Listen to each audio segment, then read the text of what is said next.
말씀 속에서 은혜 많이 받으시기 바랍니다.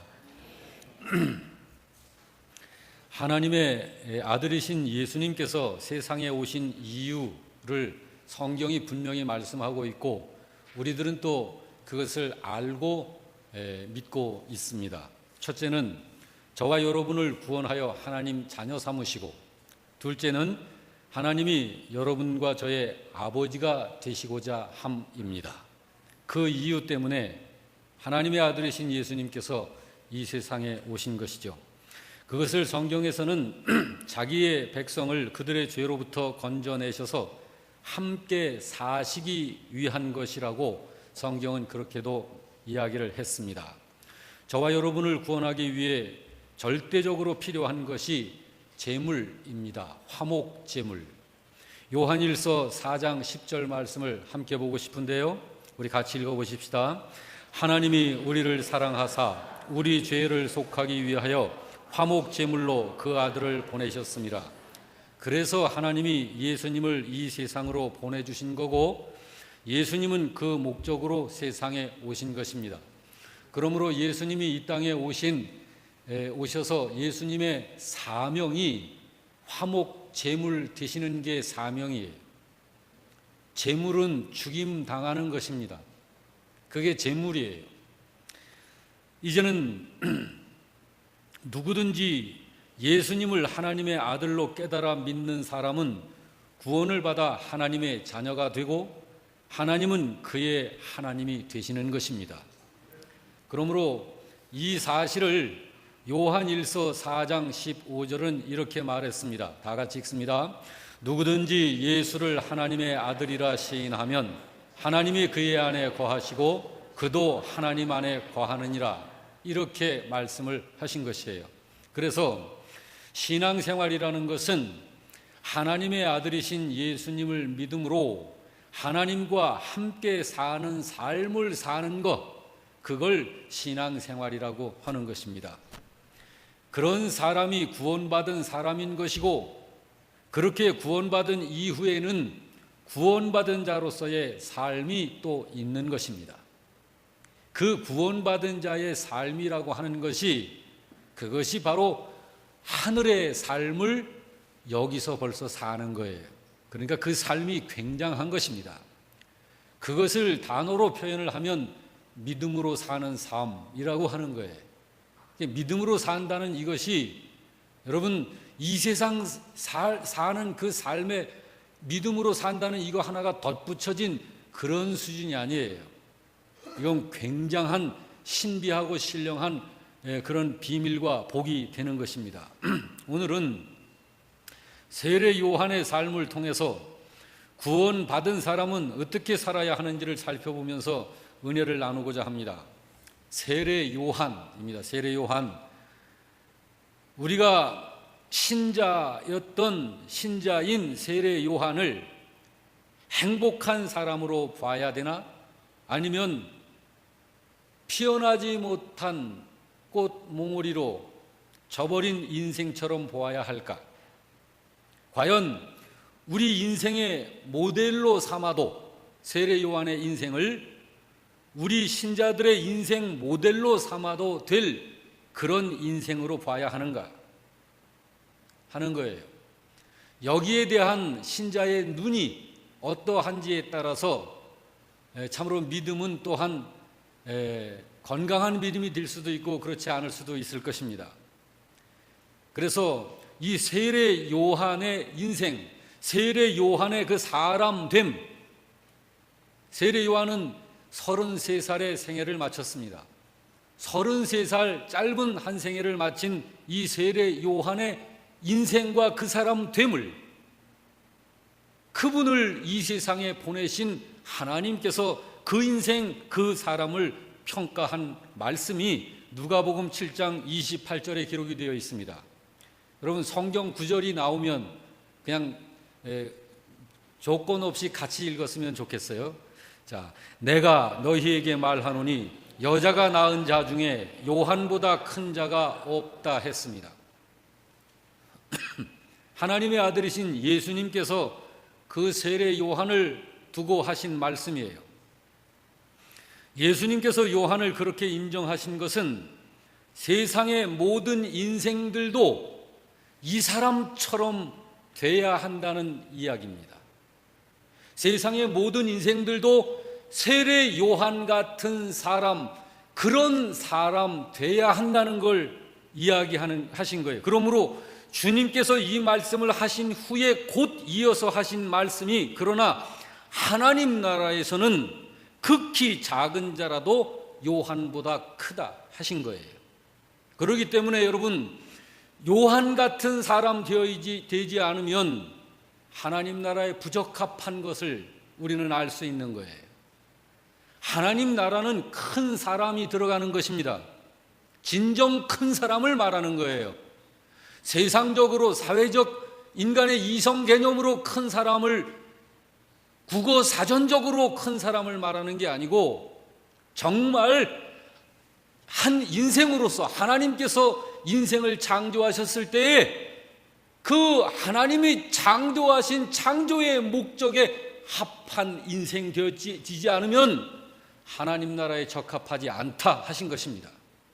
그것을 성경에서는 큰 자라 하신 거예요. 오늘 우리 모두도 오늘의 말씀을 통해서 여기 세례 요한이 주님께로부터 그렇게 큰 자로 인정받는 신자가 된 것처럼 이 시간에 예배드리는 여러분들도 그런 큰 자로 인정받게 되기를 주의 이름으로 축원합니다. 여러분, 왜 요한이 큰 자일까요? 예수님이 왜 이런 말씀을 하셨을까? 세상적으로 보면 세례 요한은 참으로 말 그대로 꽃몽오리로 올라왔다가 피기 전에 떨어진 꽃처럼 인생이 그런 인생이라고 우리가 세상 사람들은 평가할 수밖에 없는 거예요. 근데 예수님께서 도대체 무엇 때문에, 무엇에 근거해서, 무엇을 보시고 세례 요한을 그렇게 큰 자라 했는가? 성경을 보면 예수님은 저 사람이 어떤 사람이냐 하실 적에 그 사람이 가지고 있는 믿음이 곧 그 사람이다 라고 하신 것을 우리는 성경에서 볼 수 있습니다. 믿음을 사람과 동일하게 여기셨어요. 믿음을 사람과 분리하시지 않으셨습니다. 그러니까 예수님이 세례 요한의 믿음을 보시고 큰 사람이라 하신 거예요. 믿음을 보셨다는 것은 그 사람의 인격에서 우러나는 것을 보신 것입니다. 그것이 믿음의 증거이니까요. 자, 그 사람의 인격에서 우러나는 거, 그게 뭘까요? 삶입니다. 그것이 삶이에요. 그래서 삶은 각자의 인생의 열매인 것입니다. 그러므로 좋은 나무에서 나쁜 열매를 맺을 수 없고 나쁜 나무가 좋은 열매를 맺을 수 없다. 마지막 날 주님께서 재림을 하시면 모든 인생들이 각자 행한 대로 주께서 갚으시리라. 그 행함을 그렇게 말씀을 하신 거예요. 마태복음 23장 1절에서 3절을 보면 바리새인들, 서기관들이 등장을 합니다. 보겠습니다. 예수께서 무리와 제자들에게 말씀하여 이르시되 서기관들과 바리새인들이 모세의 자리에 앉았으니 그러므로 무엇이든지 그들이 말하는 바는 행하고 지키되 그들이 하는 행위는 본받지 말라. 그들은 말만 하고 행하지 아니하느리라 라고 말씀을 했습니다. 여러분, 이 사람들의 문제가 뭡니까? 이 사람들의 문제는 저들의 삶이 없는 거예요. 자, 근데 그게 어디서 나옵니까? 그들이 갖고 있는 믿음에서 나오는 거예요. 그들의 믿음이 그러하다. 그 믿음이 그 사람을 결정하는 거예요. 그러므로 이들의 믿음이 문제였던 거예요. 믿음이 그러하니까 그들의 행위 또한 그러하더라. 그걸 말씀을 한 것이에요. 오늘 여러분과 제가 각자 자기의 믿음을 갖고 있습니다. 근데 이 믿음이 우리 각자가 가지고 있지만 우리 모두의 믿음은 사실은 같은 하나의 믿음을 가지고 있어야 합니다. 하나님 나라에 들어갈 수 있는 믿음, 그걸 가져야 됩니다. 여기 바리새인들과 서기관들이 가졌었던 이런 믿음이면 안 됩니다. 그래서 믿음에는, 이 세상에 있는 믿음에는 종류가 있어서 살아있는 믿음이 있습니다. 죽은 믿음도 있습니다. 누가복음 야고보서 2장 26절에 보면 영혼 없는 몸이 죽은 것처럼 행함이 없는 믿음은 죽은 것이다 했습니다.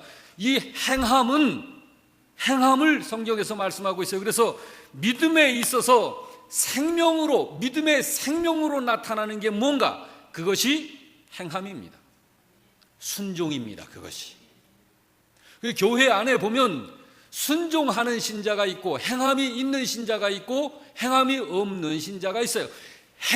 삶이 아주 하나님의 말씀을 따라 사는 이러한 신자가 있는가 하면 삶이 참 복잡한 신자가 있어요. 엉망인 신자가 있어요. 이건 믿음이 그러하다라는 거예요.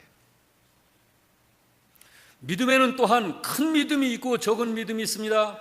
마태복음 15장 28절은 이에 예수께서 대답하여 이르시되 여자여 내 믿음이 크도다. 내 믿음이 크도다. 여러분, 큰 믿음이 있습니다. 적은 믿음도 있습니다. 여러분, 저를 한번 따라서 하십시다. 좋은 신자는 정말로 순종 잘한다. 예, 하나님 말씀 나올 땐 같이 읽으십시다. 예. 자, 약한 믿음도 있어요. 자, 큰 믿음, 작은 믿음도 있는데 약한 믿음도 있고 건강한 믿음도 있습니다. 로마서 4장 19절에 이렇게 말씀하고 있죠. 그가 100세나 되어 자기 몸이 죽은 것 같고 사라의 태가 죽은 것 같음을 알고도 믿음이 약하여지지 아니했더라. 여러분, 내 믿음 내가 강하게 할 수 있어요. 내 믿음 내가 약하게 만들 수 있습니다. 헛된 믿음도 있습니다. 온전한 믿음도 있고요. 야고보서 2장 20절에 이렇게 말씀합니다. 아하, 허탄한 사람아, 행함이 없는 믿음이 헛것인 줄을 알고자 하느냐? 믿으나 마나 한 믿음, 안 믿은 거하고 별반 결과가 같은 믿음, 이건 헛된 믿음입니다. 그러나 온전한 믿음이 있습니다. 야고보서 2장 22절에 내가 보거니와 믿음이 그의 행함과 함께 일하고 행함으로 믿음이 온전하게 되느니라. 여러분, 온전한 믿음 있습니다. 그러므로 제가 지금 믿음을 논리 개념으로 늘어놓았습니다마는 사실은 믿음은 딱 두 종류예요. 살아있는 믿음, 죽은 믿음. 살아있는 믿음은 생명 있는 믿음이라 하고 그 믿음이 좋은 믿음인 것이고 그 믿음이 건강한 믿음인 것입니다. 죽은 믿음은 행함이 없습니다. 순종이 없습니다. 많이 알고 있어도 순종이 없으면 그건 죽은 믿음입니다. 믿음은 그런 것입니다. 세례 요한의 믿음은 어떤 믿음이었길래 우리가 이 말씀을 들으면서 염두에 두시길 바랍니다. 그리고 믿음은 보여줄 수 있는 거예요. 야고보서 2장 18절에 이렇게 말씀합니다. 어떤 사람은 말하기를 너는 믿음이 있고 나는 행함이 있으니 행함이 없는 네 믿음을 내게 보이라. 나는 행함으로 내 믿음을 너에게 보여주겠다. 자, 이렇게 믿음은 보여지게 할 수 있고 또 보이는 거예요. 자, 그러면 우리가 믿음을 한번 보시자고요. 마태복음 15장 25절 이하를 함께 보면서 믿음을 보겠습니다. 다 같이. 여자가 와서 예수께 절하며 이르되 주여 저를 도우소서. 대답하여 이르되 자녀의 떡을 취하여 개들에게 던짐이 마땅하지 아니하니라. 여자가 이르되 주여 올소이다마는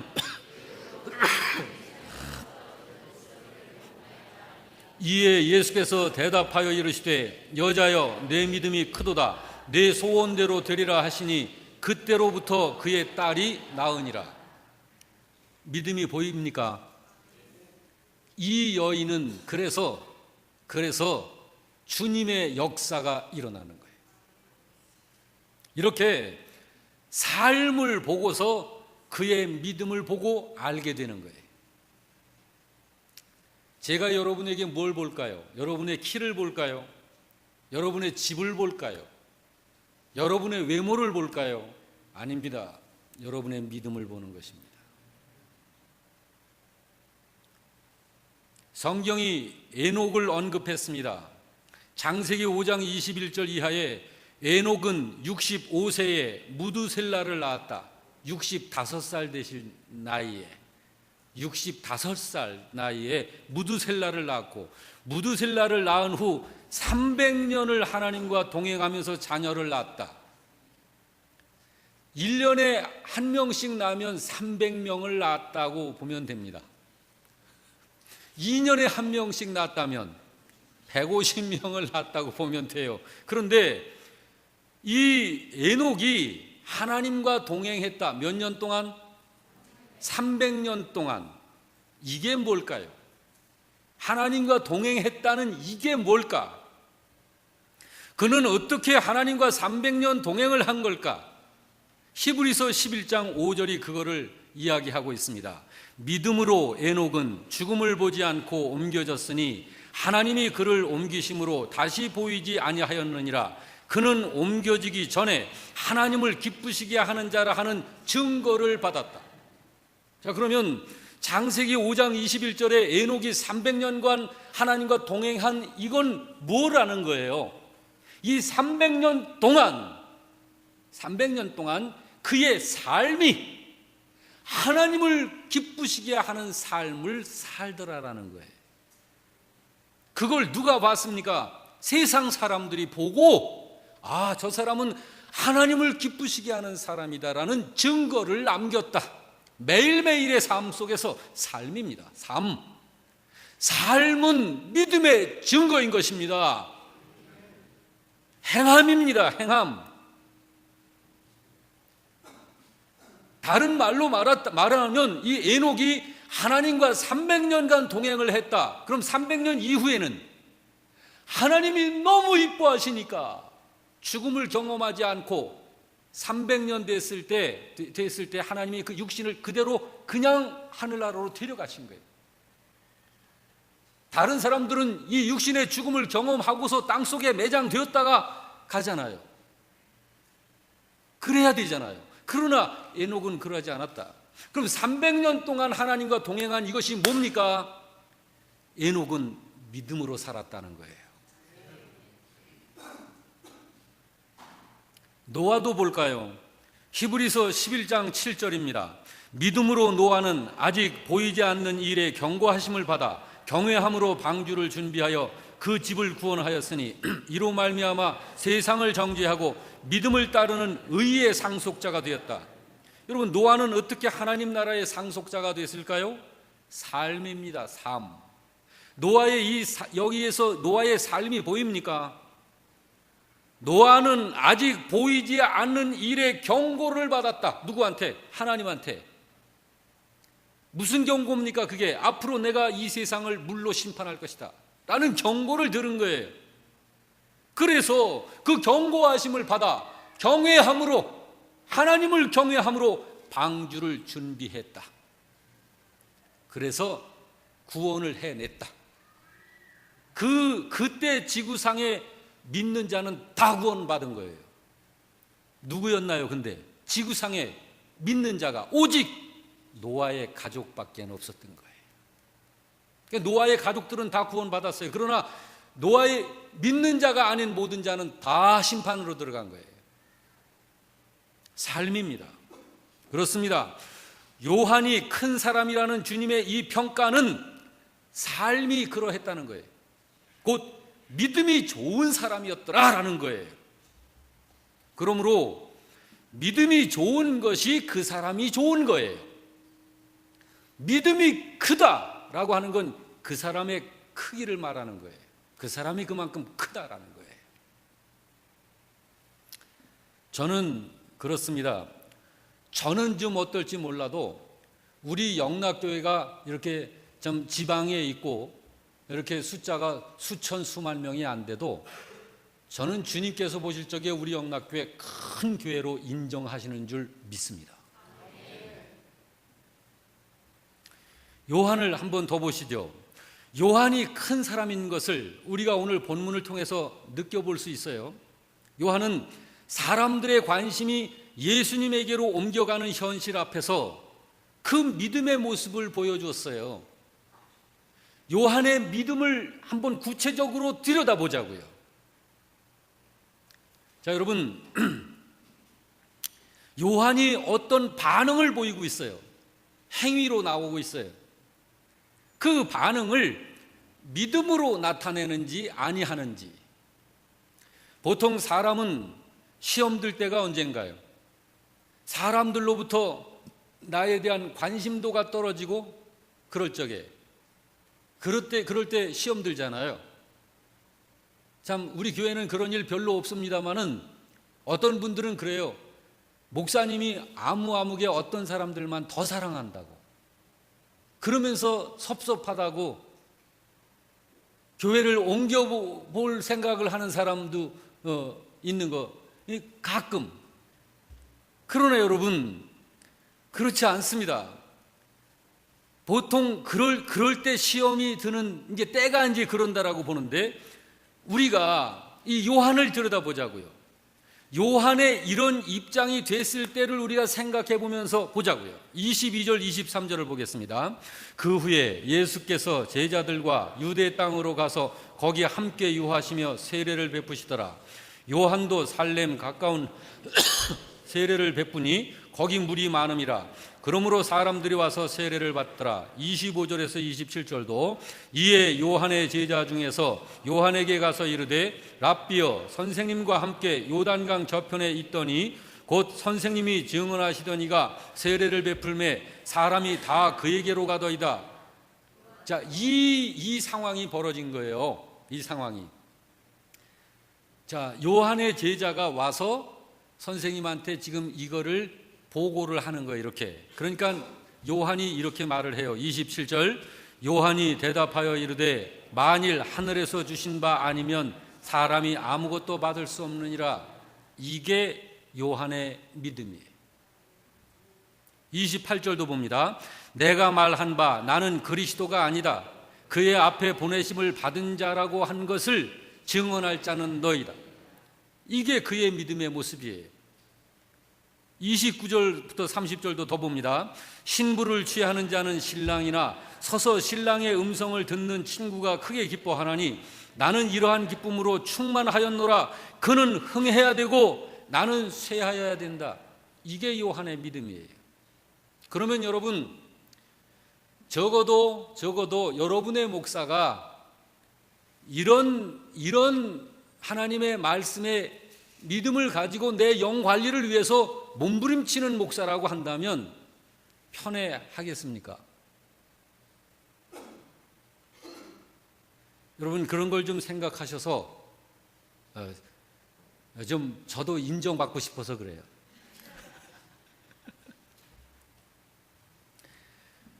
세례 요한의 그 중심이, 그 사람됨이 이렇단 말이에요. 믿음과 삶이 다르지 않았다. 세례 요한은 첫째, 자기의 삶 속에서 하나님의 주권을 그대로 수용하여 인정하고 있는 것입니다. 자기의 영향력이 축소되고 있지만 제자들이 점점 줄어가고 내 제자였던 이 제자들이 저기서 세례를 베푸는 예수님의 제자로 자꾸 옮겨간단 말이에요. 그것이 주권자이신 하나님의 섭리 하에서 되어지는 일인 줄로 인정을 하고 도리어 하나님을 찬양하는 거예요. 자기가 약해지는데도요. 여러분, 지금 우리가 이 장면을 이제 지금 이 시대에 우리가 이렇게 살펴보니까 그럼 당연히 예수님께 가야지 그렇게 생각을 하지만 그 시대의 사람들이 그렇게 생각했을까요? 그 시대의 온 유대인들이 예수를 따르지 않았다고요. 웬 이상한 사람이 나타나가지고 웬 그리스도교라는 걸 또 뭐 만든다네 뭐 하면서 이런 사회의 현실이에요. 그때 세례 요한의 제자들이 세례 요한에게 교육을 받으면서 세례 요한이 그분을 자꾸 증거를 하니까 제자들이 그리 자꾸 옮겨가는 거예요. 세례 요한의 이런 삶이 잠언 3장 5절 6절과 조금도 다르지 않냐고 일치된 믿음이라는 것을 여러분 보시기 바랍니다. 자, 잠언 3장 5절 이하, 너는 마음을 다하여 여호와를 신뢰하고 내 명철을 의지하지 말라. 너는 범사의 그를 인정하라. 그리하면 내 길을 지도하시리라. 이 말씀과 요한의 인격이 같은 거예요. 이게 세례 요한의 인격이고 세례 요한의 믿음이에요. 자, 두 번째, 요한은 자기의 정체성을 분명히 인식하고 있습니다. 곧 자기는 그리스도가 아니라고 말을 해요. 나는 그리스도가 아닙니다, 여러분. 이렇게 말해요. 그리스도가 아니기 때문에 그리스도인 척도 안 하는 거예요. 자기를 과장하지도 않습니다. 도리어 자기의 역할에만 충성스럽게 감당합니다. 세례 요한의 역할이 뭔가요? 주님 앞장서 가면서 주님의 길을 닦는 일을 하는 것이, 주님의 가실 길을 닦는 일을 하는 것이 세례 요한의 역할이요. 이사야 40장 3절에 이렇게 말씀합니다.